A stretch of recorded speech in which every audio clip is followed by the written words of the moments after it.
the deal I couldn't refuse. They say everyone has a price. I just never thought mine would be $3 million and a wedding dress. It all started on a Tuesday. I remember that detail because it was the same day the bank called for the fourth time that week. Same voice, same tone, cold, robotic, ruthless. Miss Evans, your family's debt has been sold to a private party. You will be contacted within the next 48 hours. Click.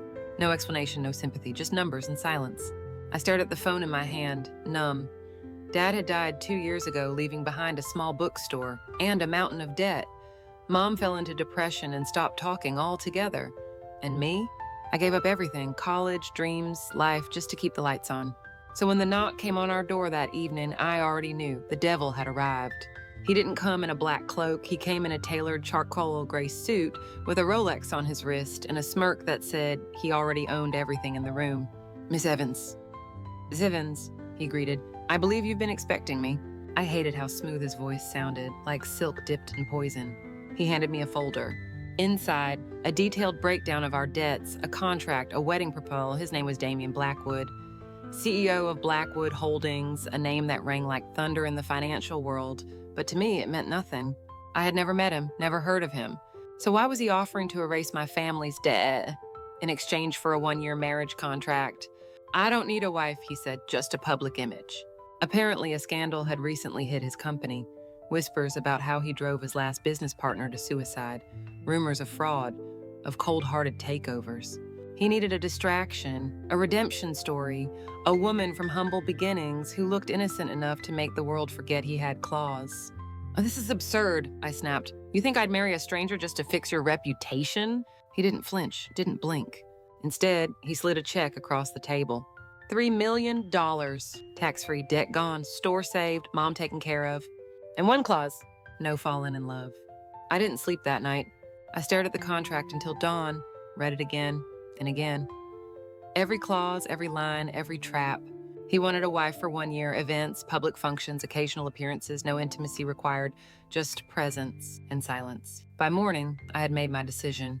Because it wasn't just about money anymore, it was about survival. 2 weeks later, I became Mrs. Damian Blackwood. The wedding was cold, corporate, and empty. No friends, no family, just photographers, just power. He slid the ring onto my finger like it was another acquisition and kissed me like he was signing off on a merger. The mansion was even colder. Sterile, perfect, like no one actually lived there. He gave me a room on the opposite end of the house, a walk-in closet full of designer clothes, a credit card, and silence. I'll give you what you need, he said, but don't ask about my past, don't touch my office, and don't ever try to love me. Easy, or so I thought. Weeks passed. We appeared at galas, charity auctions, interviews. I smiled. He spoke. We looked like the perfect couple. But at night, we lived like strangers, until I began to notice the cracks. His late-night phone calls, his locked drawer, his sudden bursts of rage, never toward me, but toward himself. And one night, as I wandered through the halls of the mansion, I stumbled into his private study. The door was ajar, light spilling onto the marble floors. Inside, I saw something that made my blood run cold. A photograph, old yellowed, framed behind glass. It was my father, standing beside Damian Blackwood, but it wasn't friendly. My father's face was bruised, his tie crooked, and Damian's hand was on his shoulder, tight, too tight, like control, like ownership. Before I could look closer, his voice cut through the silence. You weren't supposed to see that. I turned. He stood in the doorway, expression unreadable. What is this? I asked, trembling. Why do you have a photo of my father? He didn't answer, didn't move, just stared at me, like I was no longer the pawn in his game, but a piece gone rogue. That night, I didn't sleep. Because I knew this wasn't just about money, or reputation, or scandal. This was personal. And Damian Blackwood, he wasn't just my husband. He was the man who destroyed my father's life. His past, my ruin. The photo haunted me. I stared at it for hours after Damian walked away. My father, the man who worked day and night just to keep a tiny bookstore afloat, stood next to Damian Blackwood in that picture, looking like a man defeated. Why? Why did Damian have this photo? Why was it hidden? And what had he done to my father? I didn't ask him that night. I couldn't. His eyes had warned me, don't dig, but I was already in too deep. The next morning, I went back into the study. Of course, the photo was gone. So was the file folder on the desk and the laptop. It was like the room had never held a single secret. But I knew what I saw, and I knew now this marriage wasn't a coincidence. I spent the next week watching him. He was colder. It's older, quieter, more withdrawn. He stopped asking if I needed anything, stopped pretending we were partners in public, but his eyes followed me everywhere, like he knew I was connecting the dots. I tried to look up his old company files. Blackwood Holdings was a fortress. But one name kept popping up, Evans Publishing, my father's company. Before the bookstore, before the debt, he had owned a small but rising publishing business. And it was bought out by Blackwood Holdings. No, not bought. Crushed. The more I searched, the more I found. Old lawsuits, NDAs, a trail of legal silencing. My father had tried to fight, tried to expose what Damien was doing, but he lost. Everything. My hands trembled. Damien didn't just happen to marry me, he knew exactly who I was. And he chose me to be a pawn in his perfectly built narrative, the daughter of the man he broke, now wearing his name, sleeping in his house. God, was I part of his twisted revenge? Or worse, his trophy? I confronted him that night. He was in the study again, reading, like nothing had happened. You knew, I said. You knew who I was before I signed that contract. He didn't look up. You're not stupid. I knew you'd figure it out eventually. I stepped closer, fury boiling in my blood. You destroyed my father. You crushed his company, buried his name, and left him with nothing. That's when he looked at me, not smug, not angry, but dead-eyed. Your father tried to ruin me first. The room spun. What? He stole manuscripts, leaked private company documents, tried to frame me in the press. He stood, his voice rising. He played dirty, so I played dirtier, and guess who won? I couldn't believe it. I didn't know this version of my father, or maybe I never saw it. But even if it were true, nothing justified what Damien did. Why me? I whispered. Why drag me into this after all these years? He walked toward me. Sure me, close enough that I could feel his breath. I was gonna let it go until I saw you walk into that bank. Desperate, hopeless. A cruel smile curved on his lips. Just like your father looked the last time I saw him. Tears welled in my eyes, but I didn't let them fall, because now I understood everything. This wasn't marriage, it wasn't love, it wasn't even a business deal. It was punishment. I hate you, I whispered. I hate that I ever believed you could be more than this. He didn't flinch. Good, he said. That'll make the rest of the year easier. I stormed out of the room, locked the bedroom door. And for the first time since I said I do, I truly understood what I had said. But something else stirred in me that night. Something cold, sharp, and rising. I may have walked into his trap, but now I was going to set mine, set her vow of revenge. The next morning, I woke up with fire in my veins. The same mansion walls that once felt cold and unfamiliar now looked like a battlefield. This wasn't just a home anymore, it was a cage, a test. And I had one goal now, survive this game and win. I pulled out the contract. All 17 pages, all the clauses he had probably crafted with a smirk on his face. But he had made one mistake. He underestimated me.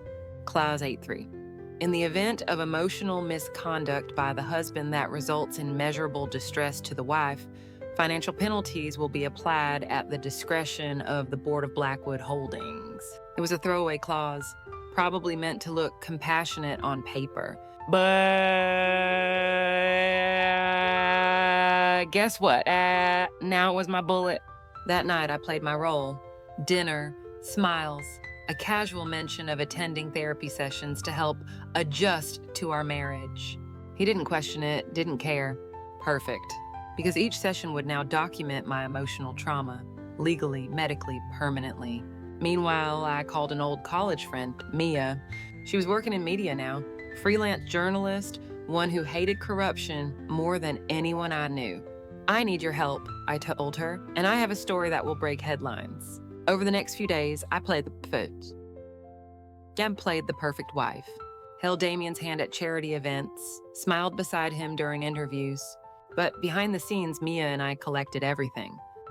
The bank transaction records, emails linking Blackwood Holdings to forced acquisitions, witness testimonies from 3 families crushed like mine, and best of all, my therapist's records, labeled emotional manipulation, control, PTSD. It wasn't just revenge now, it was justice. Then came the gala, the biggest night of the year, Blackwood Holdings' annual press-heavy celebration.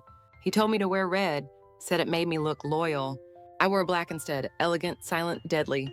We walked in like royalty, all eyes on us. But Damien didn't notice the small mic clipped to my clutch, or the press pass Mia wore while pretending to be an assistant to a minor investor. He stood on stage, spoke about resilience, integrity, family values. I almost laughed. Then it was my turn. He invited me to speak. Just a few words, and he whispered, "Smile for the cameras." Oh, I would, I really would. I stepped onto the stage, took the mic, and smiled. I want to thank Damien for showing me what real love isn't. Murmurs in the crowd, he stiffened behind me. And for reminding me that sometimes the people who say they protect you are the ones who cage you. A pause. Some of you may know me as his wife, but you don't know the whole story. And tonight, you will. Gasp, shudders, flash. Mia pressed send from backstage. Every file, every document, every proof of fraud and manipulation went public. He lunged forward, tried to grab the mic, but it was too late. Security stepped in, the crowd backed away, and Damian Blackwood, the man who thought he owned me, had finally lost control. Outside, reporters swarmed. I gave one sentence only. Ask him why he married me. Then I disappeared into the car Mia had waiting. Back home, I packed a bag, one bag. I didn't need money, didn't need jewelry, then didn't want his name, just freedom, and the satisfaction of beating him at his own game. As I left the mansion for the last time, I looked back once. No regrets. No fear. Only this. I was no longer the desperate girl who signed a contract. I was the woman who rewrote the ending. The price he didn't see coming. 2 weeks after the gala, Damian Blackwood's name had become poison. Stock plummeted, shareholders bailed, investigations opened, the press fed on him like wolves. The man who once walked like a god now hid behind black sunglasses and legal teams. And me? I was finally free. Or I should have been. But something inside me wouldn't stop turning. I had won. I exposed him. Intense. I burned his empire down. So why didn't it feel like victory? It was late when I got the message. Unknown number. You still don't know the whole truth. Meet me. One last time. No lies this time. Location, the rooftop where we took our wedding photo. Time, midnight. I should have deleted it. But I didn't. Because something in my gut whispered, it's not over. I went. Wore black, no makeup, no armor. Just truth. And Damien was already there, alone, looking like a ghost of the man I once married. I'm not here to beg, he said. I know what I did. Silence. He looked down, then back up at me, eyes hollow. I wanted to destroy your father. I did. I planned it, executed it. My fists clenched. I already knew that. But I didn't plan you, he said. I didn't plan on you being real. I laughed, bitter. Spare me that I fell in love with my revenge pawn speech, Damien. He didn't smile, didn't flinch. Instead, he reached into his coat, pulled out a thin, folded envelope. I was going to use this against you, he said. But I didn't. I took it, opened it. Inside, a signed amendment to our contract, one that would have transferred every asset in his name to me if I filed for divorce first. It was dated before the gala. I gave you the power, he said softly, and I prayed you'd never use it. My throat tightened. What are you saying? He stepped closer. That I deserved everything that happened, but somewhere between the lie and the contract, I looked at you and saw the only person who ever looked back at me like I was a man, not a monster. He reached out but stopped just inches away. I know I ruined us before we ever began, but that night, when you destroyed me, I loved you more than ever. Tears burned at the edge of my eyes. I hated them. Because this man, this broken, brilliant, cruel man, was telling the truth. Too late, but still truth. Then why didn't you stop? I whispered. Why didn't you tell me before it went too far? He looked down. Because I didn't think I was worthy of being forgiven. And maybe I'm still not, but I needed you to know you weren't just part of my revenge. You were the only thing that ever felt real to me. He placed a small velvet box on the railing. I never gave this to you on our wedding day. Didn't think you'd want anything real. He turned and walked away without looking back. I stood there, alone, shaken. I opened the box. Inside was a ring. Simple, understated. And engraved inside, for the woman who broke the cycle. That night, I didn't cry. I didn't run after him. I just stood there, feeling something I couldn't name. Not love, not pity, but maybe closure. 6 months later, Blackwood Holdings had a new CEO.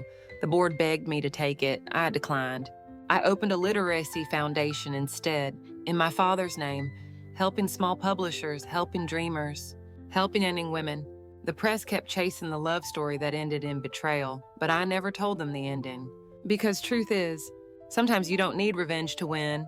Sometimes walking away is the most powerful move of all. And Damien? I never saw him again. But part of me hopes he found peace in the ruins he built, because I did.